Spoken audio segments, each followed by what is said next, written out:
అందరం కలిసి ధ్యానం చేస్తున్నాము. యెహెజ్కేలు 47వ అధ్యాయము 4వ వచనాన్ని చదవండి.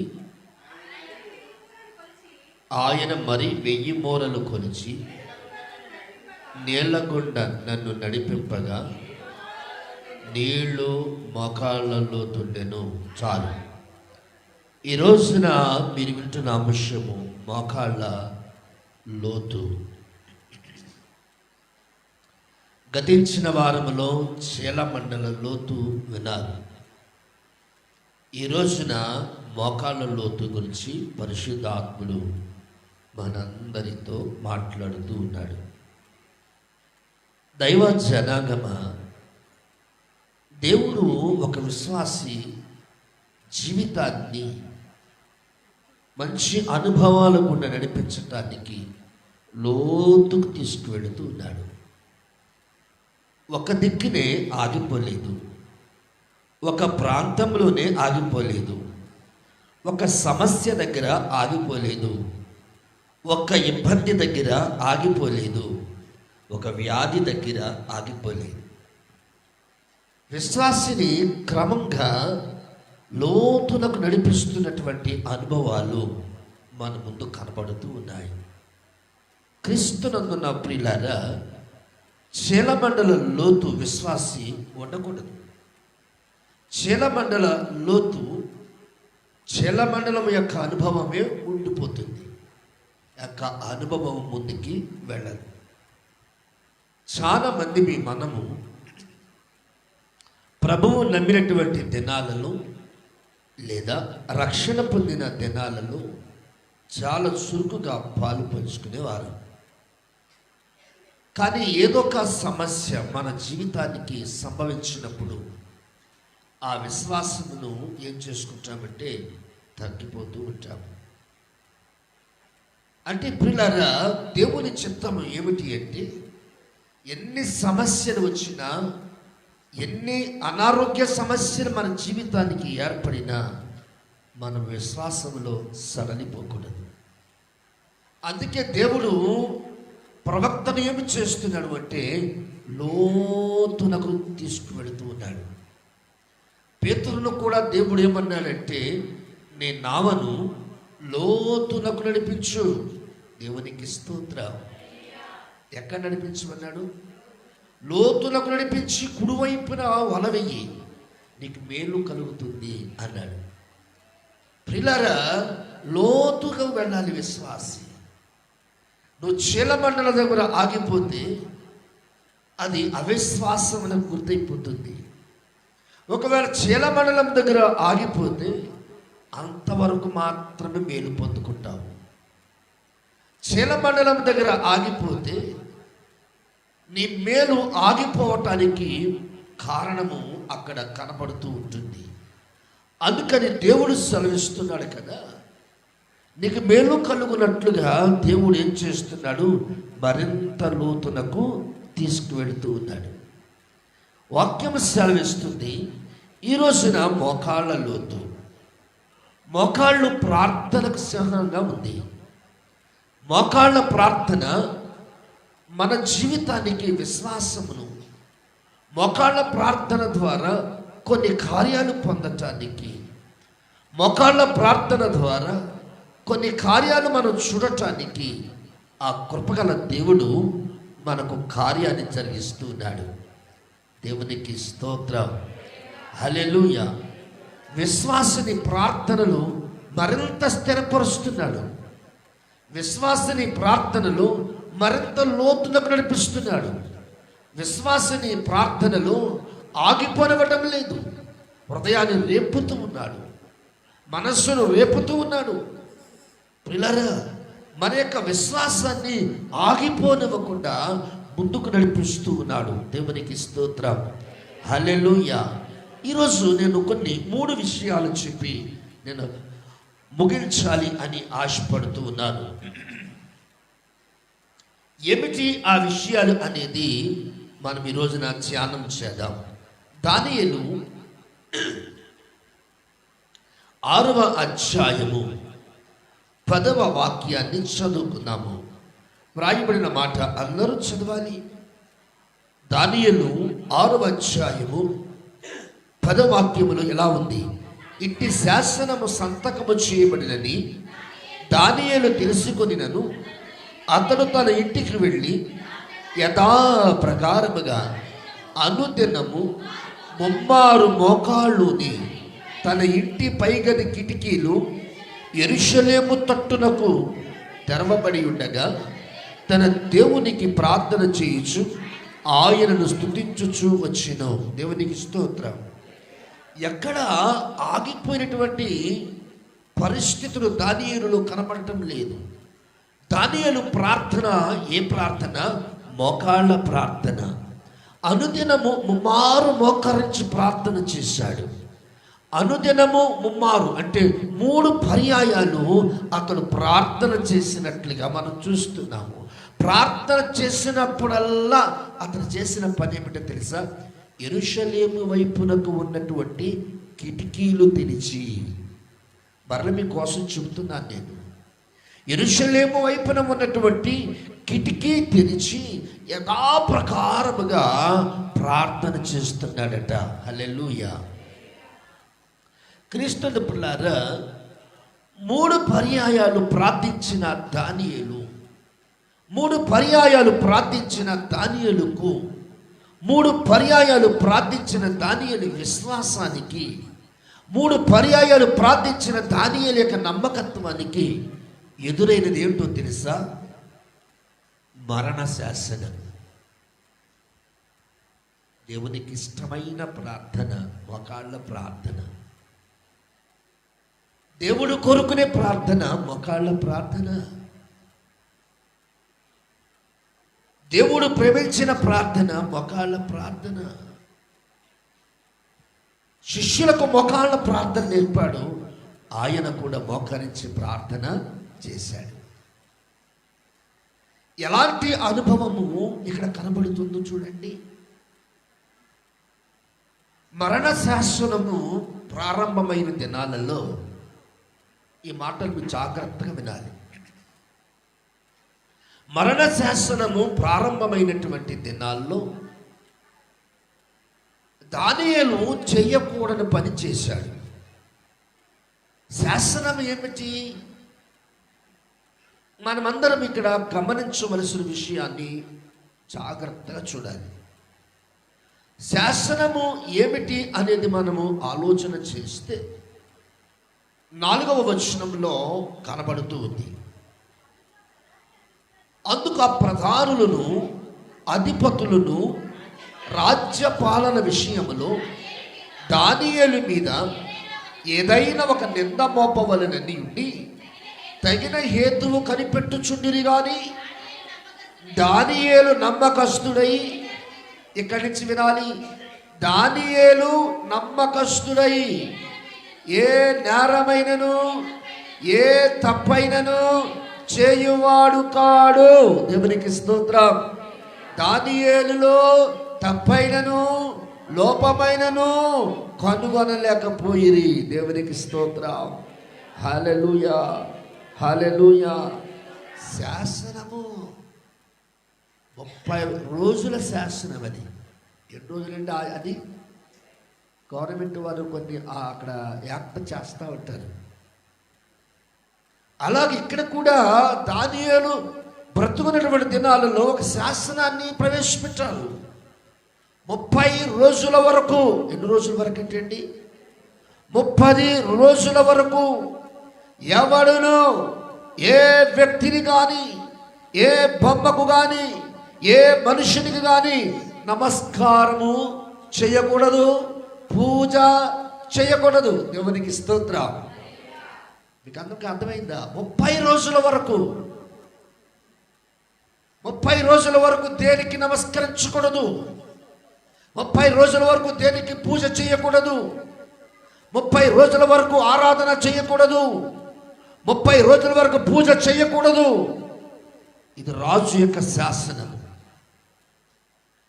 ఈ రాజు యొక్క ఆజ్ఞను దానియేలు ఏమి చేస్తున్నాడు అంటే, చదివినటువంటి భాగంలో యథాప్రకారముగా ప్రార్థించినటువంటి అలవాటు ఉన్నటువంటి దానియేలు యెరూషలేము వైపుకు కిటికీ తెరిచి మోకరించి ప్రార్థిస్తున్నాడట.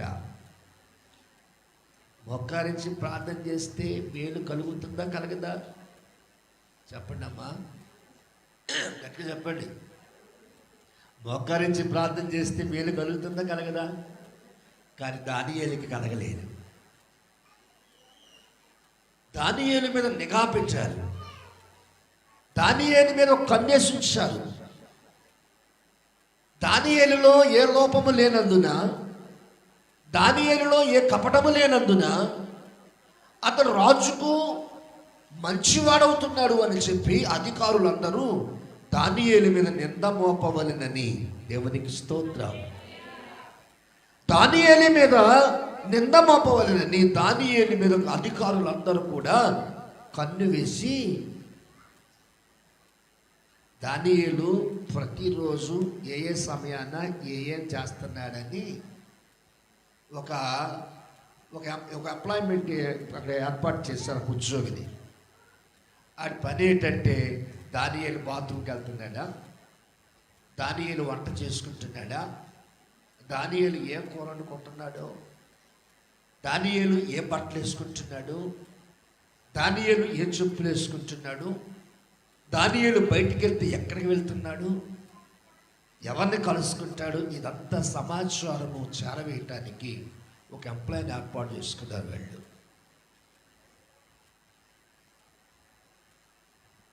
ఏ నేరము, ఏ తప్పిదము, ఏ లోపము దానియేలులో వాడు చూడలేదు. బయటికి వెళ్ళి వచ్చినటువంటి దానియేలులో ఏ తప్పిదము కనిపించలేదు. దానియేలు లోపలికి రాగానే యెరూషలేము వైపు కిటికీ తెరిచి అనుదినము అతనుకున్నటువంటి యథాప్రకారముగా మోకరించి ప్రార్థన చేసుకుంటున్నాడు. ఆ దృశ్యాన్ని ఒక ఫోటో తీశాడు. ఏం చేసాడమ్మా? ఆ దృశ్యాన్ని ఒకడు ఏం చేశాడండి? ఫోటో తీశాడు. దేవునికి స్తోత్రం, హల్లెలూయా.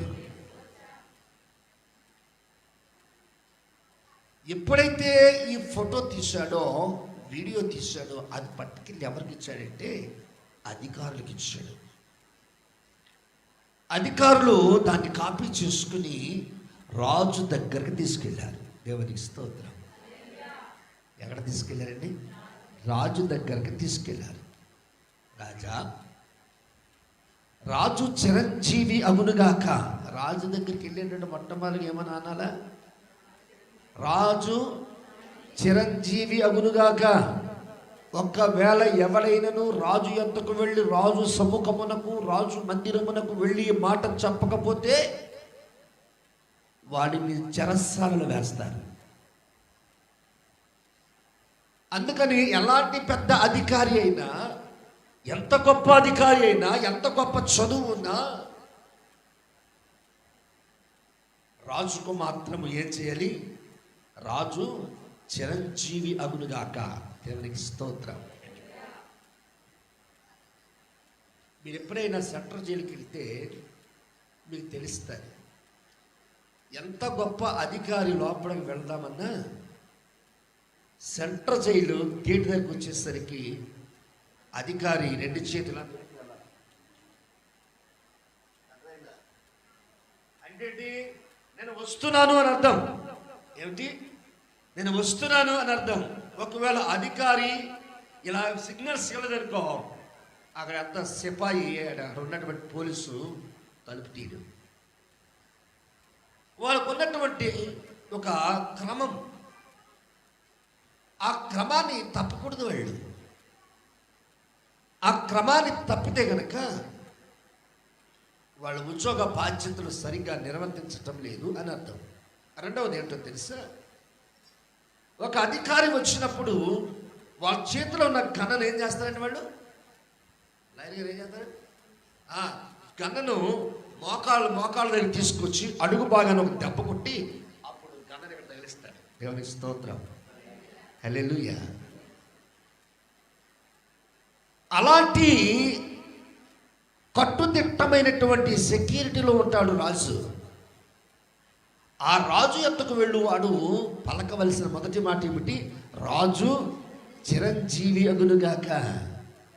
అప్పుడు తెస్తారు గేటు. రాజమందిరంలోకి వెళ్ళిన తర్వాత రాజు సింహాసనం మీద కూర్చుని ఉంటాడు. ఆ సింహాసనం మీద కూర్చున్నటువంటి రాజు యొద్దకు ఈ అధికారులందరూ వెళ్ళి, రాజా, అసలు నువ్వంటే, నీ పేరంటే, నీ ఊసంటే, నీ గొడవంటే ఎవరికి అసలు భయము భక్తి లేదు. రాజు అన్నాడు, శాసనం చేశామే, అలా ఎవరు చేస్తున్నారు అంటే, మరి రాజుగారికి దానియేలు అంటే చాలా ఇష్టం అండి. ఎందుకంటే దానియేలు ప్రార్థనాపరుడని, లోపం లేనివాడని, నేరం లేనివాడని, తప్పిదాలు చేయనివాడని రాజుకి దానియేలు మీద అపారమైన నమ్మకం ఉంది. వీళ్ళ కంప్లైంట్ ఎవరిని పెట్టి వెళ్ళారు కంప్లైంట్ తీసుకుని? దానియేలువే. దానియేలుకి రాజుకి దానియేలు గురించి ఏం చెప్పారో తెలుసా? ఇదిగో, నువ్వు ఆజ్ఞ వేసిన ఆజ్ఞ ప్రకారం ఈ మనుషుడు ఉండక, నీ మాట తప్పి, నిన్ను గౌరవించక, నిన్ను సన్మానించక, నీకు వ్యతిరేకముగా కిటికీ తలుపులు తెరిచి మోకరించి 2 చేతులు జోడించి ప్రార్థన చేస్తున్నాడు. ఇది రాజా, నీ ఆజ్ఞకు వ్యతిరేకముగా ప్రవర్తించినందుకు శిక్ష ఉంది కదా. ఏమిటా శిక్ష? సింహాల గుహలో పడవేయమని. దేవునికి స్తోత్రం. ఇది ఆల్రెడీ పాస్ అయిపోయింది.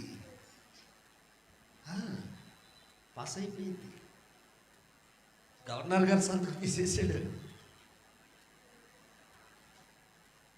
ఎప్పుడైతే దానియేలు మీద ఇంత పగబట్టి తీసుకెళ్లారో, పాపం దానియేలును సింహపు గుహలో వేయటానికి రాజు మనసు లేక ఆలోచనలు పడ్డాడట.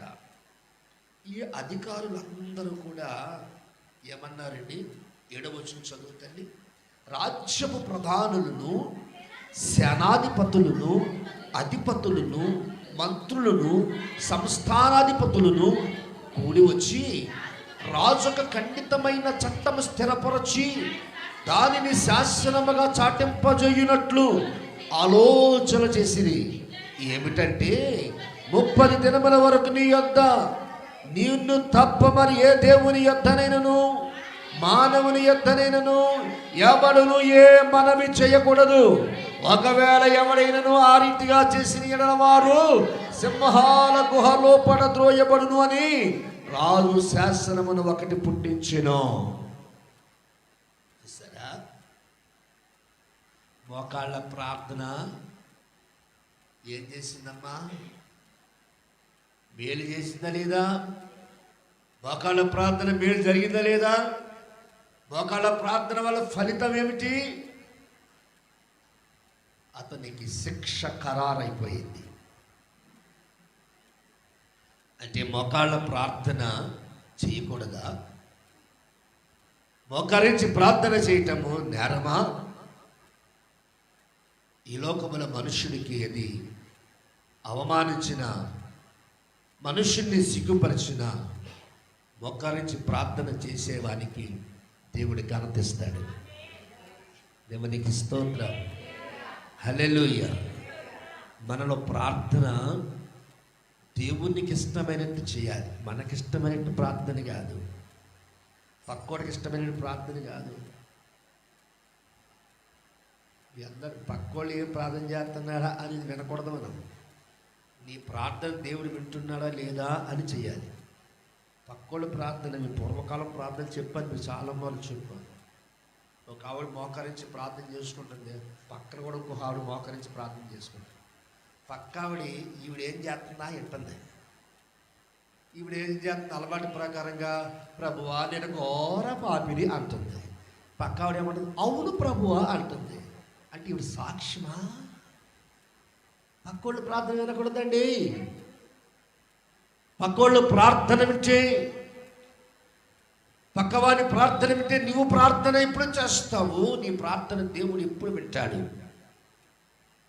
దేవుడు వినేటటువంటి ప్రార్థన చేయాలి. పిల్లరా, మనం ఎలాంటి ప్రార్థన చేస్తున్నాము అంటే దానియేలును అడగాలి. దానియేలు ఎలాంటి ప్రార్థన చేశాడంటే దేవుడు వినే ప్రార్థన చేశాడు. దేవుడు వినే ప్రార్థన చేశాడు. పిల్లరా, ఎప్పుడైతే ప్రార్థన చేశాడో యెరూషలేము వైపుకు కిటికీ తెరిచాడట. నువ్వు ప్రార్థన చేసినప్పుడల్లా కిటికీ ఇక్కడ అనగా అర్థం తెలుసా? మన హృదయం. నువ్వు ప్రార్థన చేసినప్పుడు హృదయానుసారిగా ప్రార్థించాలి. నువ్వు ప్రార్థన చేసినప్పుడు నీ హృదయాలు తెరవబడాలి.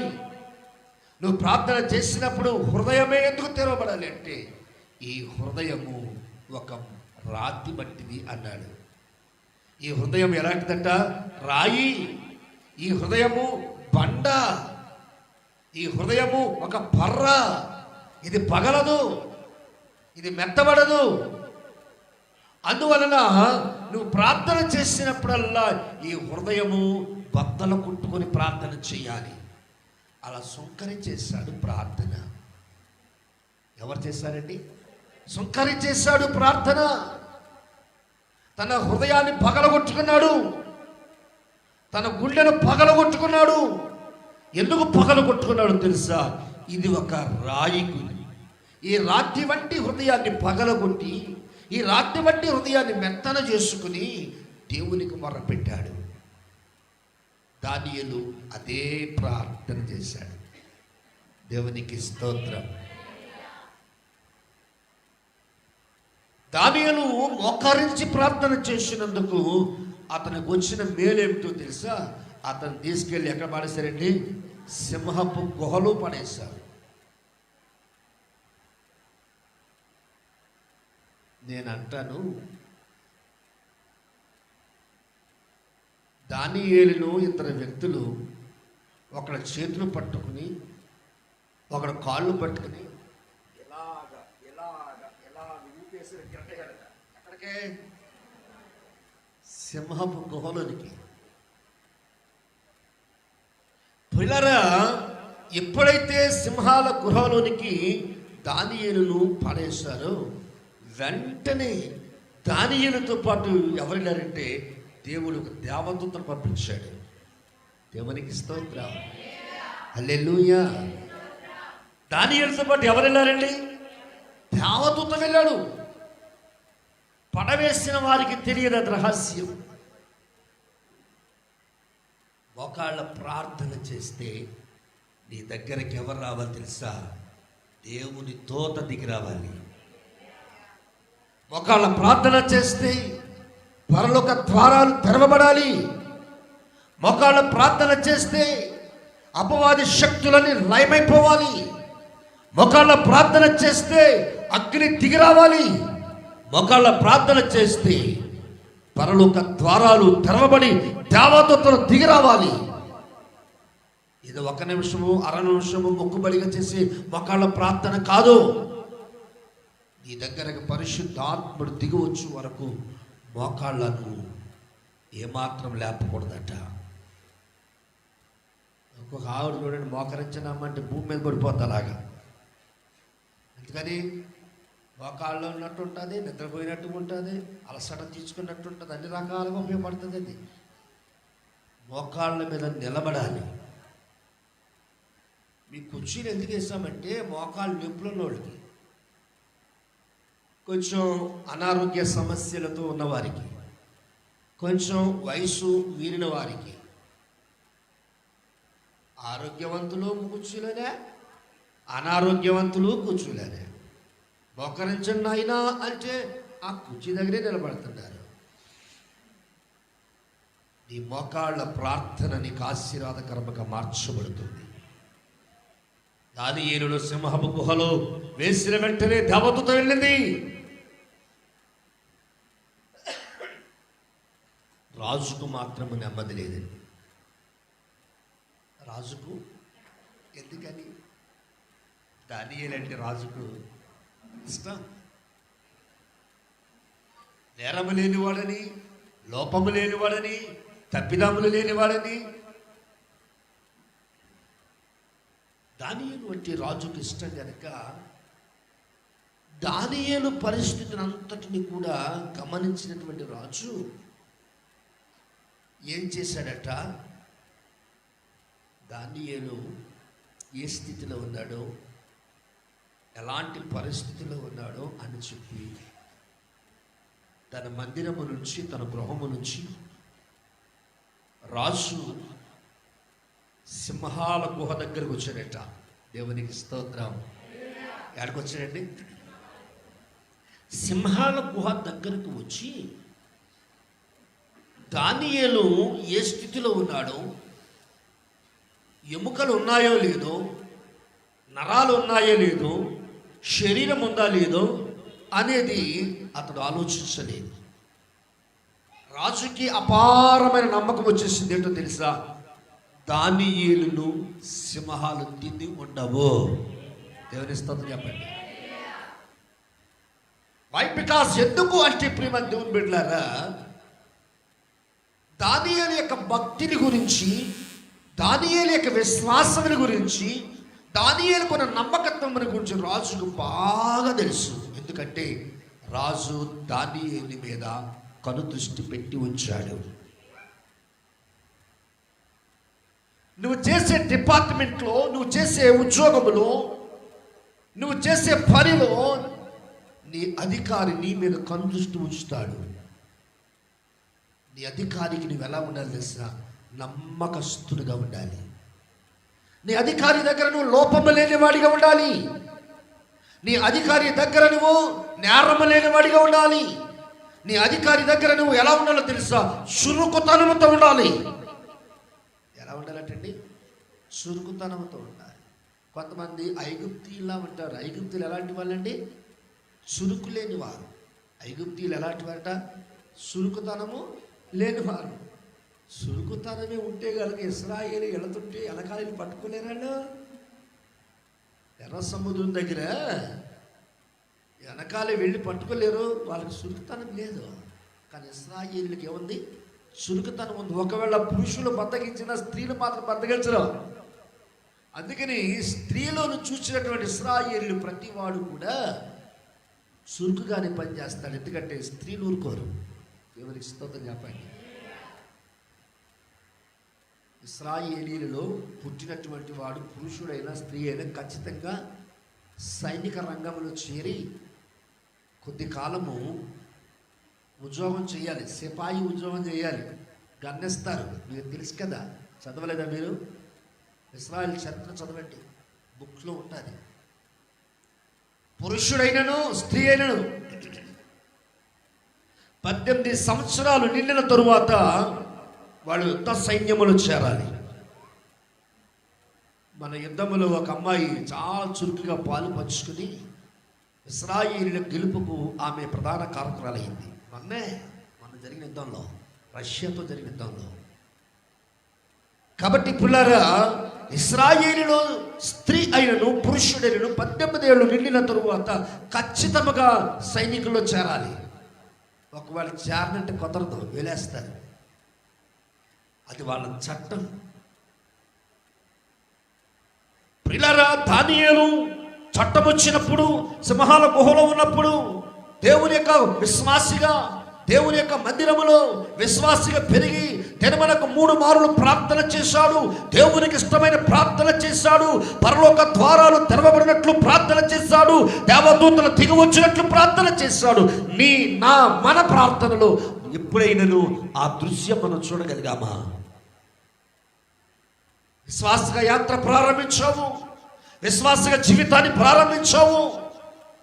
కానీ మన జీవితంలో ప్రార్థన అనుభవంలో ద్వారాలు తెరవబడి దేవదూత మన మధ్యకు వచ్చిన అనుభవాలు ఉండాలి. సాక్ష్యం ఉండాలి. ఆ సాక్ష్యం ఎవరికి ఉందంటే దానియేలుకు ఉంది. దేవునికి స్తోత్రం. ఎవరికి ఉందండి? దానియేలుకు ఉంది. రాజు ఆశ్చర్యపోయాడట. చూసిన వెంటనే వాళ్ళు చేసిన పనిని ఈ రాజుకు చాలా బాధ కలిగి, ఏమిటి ఆ దృశ్యం అని చెప్పి ఆ చదువుతాన్ని 15వ వచనం చదవండి. 15వ వచనంలో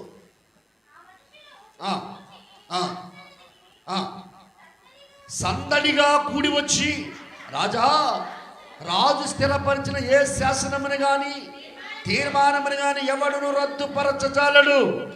ఇది మాదీయులకును పారసీకులకును విధి అని తమరు తెలిసి కొనవలెనని దేవునికి స్తోత్రం.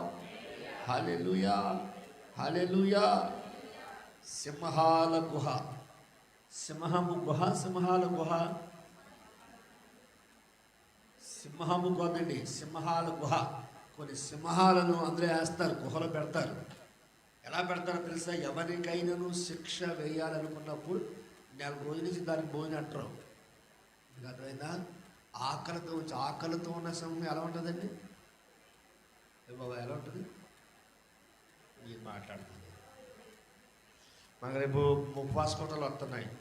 3 రోజులు ఉపవాసం ఉన్న తర్వాత 3వ రోజు రాత్రి ఎలా ఉంటుందమ్మా? మొదటి రోజే అపవాదం ఏమంటాడు? ఇదిగో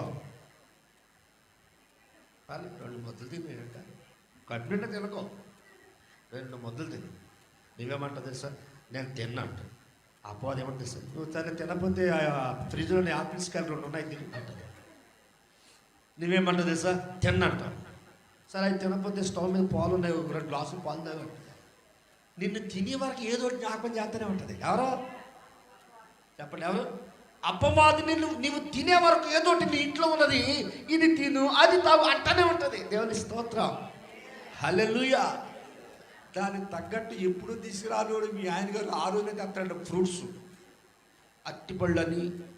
ఏమ్మా ఆవిడ అదిగో చూసావా, నువ్వంటే మీ ఆయన గారికి అంత ఇష్టము, నువ్వు తింటావని ఉపవాసంలో అట్టిపళ్ళు తీసుకొచ్చాడు. దేవుని స్తోత్రం, హల్లెలూయా.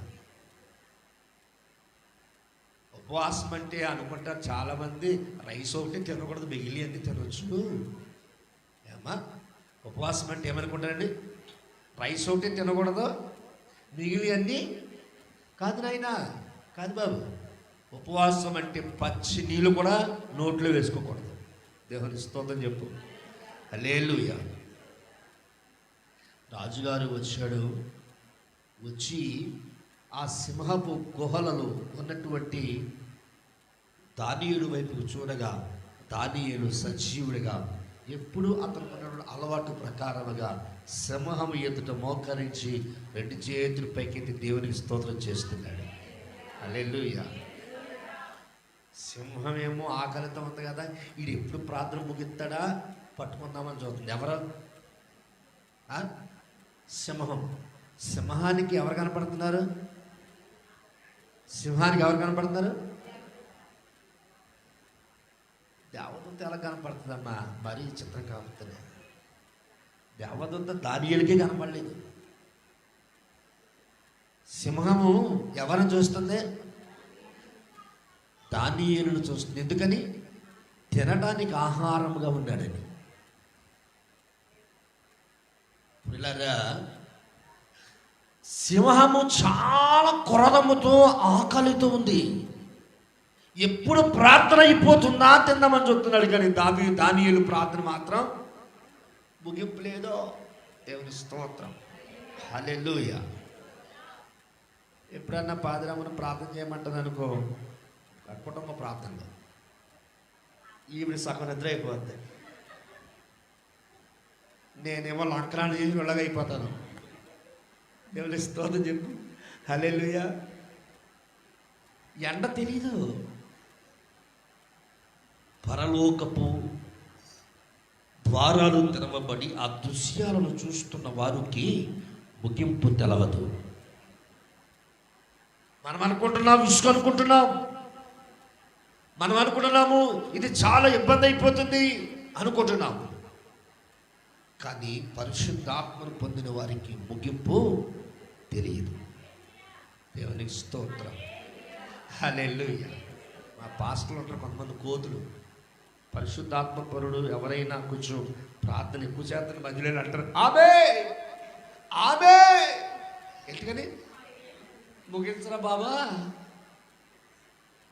కోతులు ఉంటారు కొంతమంది. ఈడు అలా అన్ని కుదిరించిపోతూ ఉంటాడు. ఈయన మొత్తం అన్ని రకాల ఆది కాలంలో నుంచి ఉన్న ప్రార్థనలన్నీ మొదలెట్టి 66 ప్రార్థన చేస్తాడు. ఎవరు? పాస్టర్ గారు. ఏళ్ళమంటారు పక్కన భరించలేక ఆమె ఆమె. దేవుని స్తోత్రం, హల్లెలూయా. ఓ పాస్టర్ గారికి కొడుకు ఉండేవాడు. ఆయన ఆర్కెస్ట్రాలో మంచి సింగర్, అంటే క్రిస్టియన్ ఆర్కెస్ట్రాలో. ఆయన దగ్గరికి కీబోర్డు, తబలవాడు, కొంతమంది ఫ్రెండ్స్ వీళ్ళందరూ ఆర్కెస్ట్రా గ్రూప్గా ప్రోగ్రామ్స్కి వెళ్తూ ఉండేవారు. వాళ్ళ నాన్నగారే బైబిల్ మిషన్ పాస్టర్ గారు. అరే పిల్లలు వచ్చారమ్మా, వీళ్ళకి భోజనం పెట్టంటే పాస్టర్ అమ్మగారు పిల్లలందరికీ భోజనం వండి పెట్టేదట. అరే నాయన ఆగండి, ప్రార్థన చేస్తానని. ఆయన ప్రార్థన మొదలెట్టిన తర్వాత ఆవిడ 12 గంటలకు 1 గంటలకు భోజనం పెడితే ప్రార్థన 3 గంటలకు అయ్యేది. ఈ లోపల తెల్లవాడు తినేసి కడుక్కుని బయటికి వెళ్ళిపోయేవాడు. ఎవరికి స్తోత్రం చెప్పు, హల్లెలూయా. ఒకడు మాత్రము అలాగే ఉండిపోయాడట. ఎవరో ఒకడు మాత్రము అలాగే ఉండిపోయాడు. ఎవరో వాళ్ళ అబ్బాయి. మిగిలిన వాళ్ళందరూ తినేసి చేయగడుక్కుని ఎవరి దారాలు చూసుకున్నారు. వాళ్ళ అబ్బాయి మాత్రం ఉండిపోయేవాడు. ఎందుకంటే నేను కూడా వెళ్ళిపోతే మా నాన్నగారు బాధపడతారని గౌరవంతో ఉండిపోయేవాడట. దేవునికి స్తోత్రం. దానియేలు ప్రార్థన, ముగింపు లేని ప్రార్థన. దానియేలును సింహము ముట్టాలంటే, దానియేలును సింహము తినాలి అంటే దేవదూతను దాటి రావాలి. మీకు అర్థమైందా? దేవదూతను దాటి రావాలి. దేవదూత వెలుగును చూసిన సింహం, దేవదూత బలాన్ని చూసిన సింహం, దేవదూత ఎత్తును చూసిన సింహం, దేవదూత యొక్క గంభీరమైన మాటలు చూసిన సింహం మౌనముగా ఉండిపోయింది. 2 కాళ్ళ మీద కూర్చుని 2 కాళ్ళ మీద నిలవబడి అలాగ మౌనముగా ఉండిపోయింది. అరుపులు లేవు, గర్జించటం లేదు, కేకలు లేవు, మౌనముగా ఉండిపోయింది. ఆ దృశ్యాన్ని వచ్చి స్వయంగా చూస్తున్నట్ట. ఎవరో రాజు. ఎవరు సరండి? రాజు ప్రత్యక్షముగా ఎప్పుడైతే ఆ దృశ్యాన్ని చూశాడో అధికారులందరినీ పిలిచి ద్వారాలు తెరవండి అని చెప్పి దానియేలును బయటికి రమ్మని పిలిచాడు. దేవునికి స్తోత్రం. పిలిచి ద్వారాలు ఆ గేట్లను తీసిన తర్వాత దానియేలు వచ్చిన తర్వాత ఆ అధికారులు మళ్ళా వేసేస్తున్నారట. వేయకండి. అప్పుడు రాజు అన్నారట, రమేష్ ఇట్రా, రూబీ ఇట్రా, మెర్సీ ఇట్రా. మేమెవరము? అధికారులం. మేమెవరము? సహస్రాధిపతులము. మేమెవరము? నాయకులము. మేము ఏం చేస్తామండి? దానియేలు మీద నేరము మోపిన వాళ్ళం. అప్పుడు అన్నాడు రాజు, వీళ్ళ ముగ్గురిని తీసుకెళ్ళి సింహాల గుహలో వేసాడంటే సింహము ఒక ఎముక నరం కూడా కనపడదు తినేస్తుంది మా ముగ్గురిని. దేవుని స్తోత్రం. ఎవడు తీసుకున్న గోతులో జాగ్రత్త సుమా. మోకాళ్ళ ప్రార్థన నిన్ను కాపాడుతుంది. మోకాళ్ళ ప్రార్థన నిన్ను కాపాడుతుంది.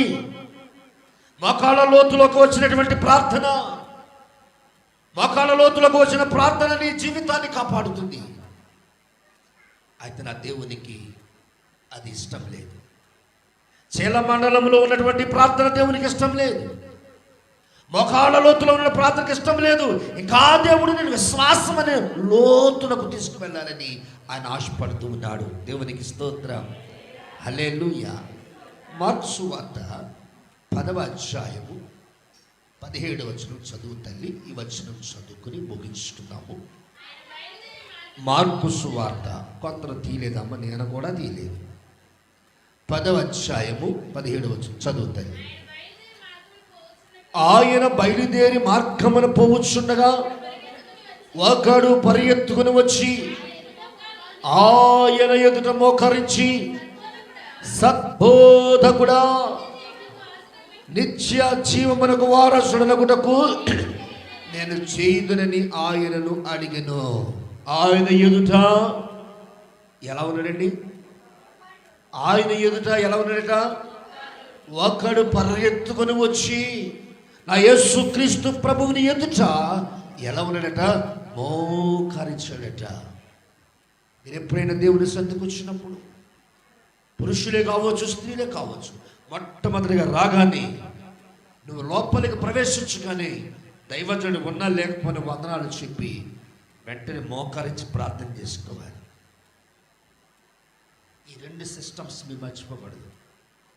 దైవజనుడు బలిపీఠం మీద నిలవబడినప్పుడు కూర్చున్నప్పుడు నువ్వు లోపలికి రాగానే వందనాలు చెప్పాలి. దైవజనుడు చూసినా చూడకపోయినా నువ్వు మాత్రం ఏం చేయాలి? వందనాలు చెప్పాలి. ఎప్పటి నుంచి మీరు అందరూ చేయవలసిన పని అది. వందనాలు చెప్పిన తరువాత నీ జీవ గ్రంథముతో మోకరించి ప్రార్థన చేసుకోవాలి. ఎప్పుడైతే ఈ క్రమం నీలో ఉంటుందో దేవుడు సింహాల వంటి శ్రమలు నీకు వచ్చినప్పుడు ఈ మోకాళ్ళ ప్రార్థన ఉపయోగపడుతుంది. నువ్వు కష్టాల్లో ఉన్నప్పుడు నీకు రికమెండేషన్ చేసేది ఎవరు తెలుసా? మోకాళ్ళ ప్రార్థన. నువ్వు బాధలో ఉన్నప్పుడు నీకు రికమెండేషన్ చేసేది ఎవరు తెలుసా? మోకాళ్ళ ప్రార్థన. నువ్వు కష్టాల్లో ఉన్నప్పుడు, నువ్వు నష్టంలో ఉన్నప్పుడు, నువ్వు కన్నీటితో ఉన్నప్పుడు నేను ఓదార్చగలిగేది ఏమిటో తెలుసా? మోకాళ్ళ ప్రార్థన నిన్ను విడిపిస్తుంది. దేవునికి స్తోత్రం. ఆ యవనస్తుడు పరిగెత్తుకుంటూ వచ్చి ఆయన ఎదుట మోకరించి అడిగాడట, అయ్యా నాకు ఒక ఆశ ఉంది, నాకు ఒక కోరిక ఉంది, తీరుస్తావా అని అడిగాడట. ఖచ్చితంగా నాయన, నేను నిత్య జీవానికి వెళ్ళాలనుకుంటున్నాను, నన్ను ఏం చేయమంటావు అని అడిగిందట. దేవునికి స్తోత్రం. హల్లెలూయా. ఎలా అడుగుతున్నాడండి? మోకరించి వినయముగా అడుగుతున్నాడు. మోకరించి తన్ను తాను తగ్గించుకుని అడుగుతున్నాడు. మోకరించి తన జీవితమంతయు దేవుని ఎదుట పారబోసినట్లుగా అడుగుతున్నాడు. ఏమని? నిత్య జీవం పొందాలంటే నేను ఏమీ చేయాలి? దేవునికి స్తోత్రం. హల్లెలూయా. క్రీస్తు పిల్లగా అడుగుతున్నాడు. మత్తయ్య గారు ఒక మాట చెప్పాడు. ఇక్కడ ఏమని అన్నాడు? ఒకడు అన్నాడు. ఏమని అన్నాడండి? ఒకడు అన్నాడు. మరి మత్తయిలో ఏమంటున్నాడు? 19:22 వచనంలో, అయితే ఒక యవనుడు మిగులు ఆస్తి గలవాడు. దేవునికి స్తోత్రం. మత్తయ్య గారు ఏమంటున్నాడండి? మిగుల ఆస్తి గలవాడు. మార్కు గారు ఏమన్నాడు? ఒకడు అన్నాడు. మత్తయ్య గారు ఏమంటున్నాడు? మిగుల ఆస్తి పరుడు అంటున్నాడు. మరి లోక గారు ఏమన్నాడు? 18వ అధ్యాయము 8వ వచనం చదువు తల్లి. లూకా సువార్త 18వ అధ్యాయము 8వ వచనంలో చదివితే అక్కడ రాయబడిన మాట, ఆయన వారికి త్వరగా న్యాయము తీర్చును,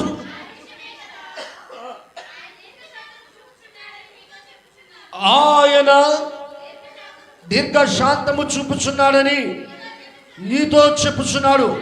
ఆయనను మనుష్య కుమారుడు వచ్చినప్పుడు భూమి మీద విశ్వాసము కనుగొనిన. ఆయన అడుగుచున్నవాడు ఎవరు అంటే ఒక విశ్వాసి. ఒక విశ్వాసి, ఒక అధికారి, ఒక నాయకుడు, ఒక ధనవంతుడు వచ్చి ఏమడుగుతున్నారంట? నిత్య జీవమును పొందాలంటే నేను ఏమి చేయవలెను? దేవునికి స్తోత్రం. హల్లెలూయా. క్రీస్తు పిల్లారా, దేవుని వాక్యము సెలవిస్తుంది. నిత్య జీవం పొందగలిగిన వాడు మోకాళ్ళ అనుభవం ఉండాలి. రెండోది ఏమిటండి? నిత్య జీవం పొందాలంటే ఏం కావాలట? మోకాళ్ళ అనుభవం ఉండాలి. మొదటి విషయాన్ని చూసాము. మోకాళ్ళ ప్రార్థన ఏమి చేస్తుంది? నిన్ను నీ శ్రమలో నుంచి విడిపిస్తుంది, ఆపత్కాలములో కాపాడుతుంది, వ్యాధి బాధలలో స్వస్థపరుస్తుంది. మోకాళ్ళ ప్రార్థన అనుభవము విశ్వాసికి ఉండాలి. దేవునికి స్తోత్రం. నిత్య జీవం పొందాలంటే నేను ఏం చేయాలి అని అడుగుతూ ఉన్నాడు. క్రీస్తు పిల్లారా, మన జీవితంలో లేక మన బ్రతుకులో ఎప్పుడైనా ప్రభు సన్నిధికి వచ్చి మనము జీవించుతున్నాం కదా, అలాంటి సమయంలో ఎప్పుడైనా ఈ విషయాన్ని అడుగుతున్నామా? సద్బోధకుడా. ఏమని పిలిచారండి? సద్బోధకుడైన, నా బోధకుడు కాదు ఆయన, సద్బోధకుడు, బోధకులకు బోధకుడు అయినా, సత్ప్రవర్తన కలిగిన వాడు, సచ్చీలుడు, ఆయనలో నేరము లేనివాడు, ఆయనలో తప్పిదము లేనివాడు, ఆయన యందు లోపము లేనివాడు. అందుకని అడుగుతున్నాడు, సద్బోధకుడా, నిత్య జీవము పొందాలంటే నేను ఏం చేయాలంటున్నాడు. ఎలా అడుగుతున్నాడండి? ఆయన ఎదుట మోకరించి. దేవుని స్తోత్రం. దేవుని సన్నిధికి వచ్చిన నీవు మోకరించి ప్రార్థన చేసుకోవాలి. మరి ప్రాముఖ్యంగా నీ గృహమందు నువ్వు ప్రార్థన చేసినప్పుడు మోకాళ్ళ మీద కొన్ని గంటలు నిలబడాలి. గంట నిలబడాలి. దేవుని స్తోత్రం. నేనేం గొప్పగా చెప్పుకోవటం లేదు, కానీ మా అన్నయ్య సుందరరావు అన్నయ్య ఆయన ఉదయాన్నే లేచి కాలకృత్యాలు చూసుకుని వాక్ కడుక్కుని బైబిల్ చదువుకుని ఒక్కరించి ప్రార్థన చేసుకుంటాడు. ఈనాటికి ఎంతసేపు చేస్తాడు ఆయనకి తెలదు. ఆ ప్రార్థన అయిన తర్వాత మా వదిలి టిఫిన్ రెడీ చేస్తాడు. ఒకళ్ళ ప్రార్థన నీ స్థాయిని పెంచుతుంది. ఇలాగా ఒకళ్ళ ప్రార్థన పరిస్థితులు మార్చేస్తుంది. ఒకళ్ళ ప్రార్థనని ప్రాంతాన్నే మార్చేస్తుంది. ఒకళ్ళ ప్రార్థనని జీవితానికి ఉందా, సమయాన్ని వృధా చేస్తున్నామేమో చూసుకోండి, కాలమును పాడు చేసుకుంటున్నారేమో చూసుకోండి. రహస్యమందుననే దేవుని కనుగొనుటకై నీ తలుపులు వేసుకుని లోపలికి వెళ్ళి రహస్యమందున దేవునికి మొర్రపెట్టు. నీకున్న కష్టాలేంటో, నీ ఇంట్లో ఉన్న శోధనలు ఏమిటో, నీ ఇంట్లో రహస్యమైనటివి శోధనలు ఉన్నాయి, రహస్యమైన వ్యాధులు ఉన్నాయి, రహస్యమైనటువంటి అనారోగ్య సమస్యలు ఉన్నాయి. వాటన్నిటికీ ఒకే ఒక ఆయుధం, ఒకే ఒక మందు, ఒకే ఒక మెడిసిన్ ఏమిటంటే మోకాళ్ళ ప్రార్థన. తప్పకుండా దేవుడు నీ ఎదుట కార్యాన్ని జరిగిస్తాడు. దేవుని స్తోత్రం, హల్లెలూయా. కాబట్టి ఇప్పుడులారా కష్టాల్లో నష్టాల్లో ఉన్నప్పుడు మోకాళ్ళ ప్రార్థన రక్షిస్తుంది. రెండవదిగా ప్రభు రాజ్యాన్ని పొందటానికి నీకేం అనుభవం ఉండాలంటే మోకాళ్ళ ప్రార్థన ఉండాలి. ఎప్పుడైతే ఈ అనుభవాన్ని సంపాదిస్తారో తప్పకుండా దేవుడు ఈ మోకాళ్ళ లోతు ఉంటుంది చూసారా, ఇది నీకు మేలు మేలు మేలు వైపుకు నడిపిస్తుంది అని ప్రభు పేట మనవి చేస్తూ నా మాటలు ముగిస్తున్నాను. ప్రార్థన చేసుకుందాం. పరమందు ఆశీనుడా, మహిమ గల తండ్రి, కృపగల దేవ, మీకు వందనాలు చెల్లిస్తున్నాను. ఉదయకాలాన నీ సన్నిధానములో మేము వినదగినది, మేము చూడదగినది కొన్ని దృశ్యాన్ని చూపిస్తూ మాతో మాట్లాడుతూ ఉన్నావు. చాలా కాలం నుండి దానియేలు గురించి విన్నాము, కానీ దానియేలుకున్న మోకాళ్ళ ప్రార్థన సింహాల నుంచి తప్పించిందని ఈరోజు విన్నాము తండ్రి. ఈ అనుభవాన్ని మేము కూడా విని నిత్య జీవము పొంది నివసింపగోరుటకే మోకాళ్ళ ప్రార్థన అవసరమని మా ప్రార్థనా జీవితాన్ని నడిపించుకునే జ్ఞానమును, శక్తిని మాకు పరిశుద్ధాత్మను మాకు దయచేయమని యేసు నామములో ప్రార్థిస్తున్నాను తండ్రి, ఆమేన్.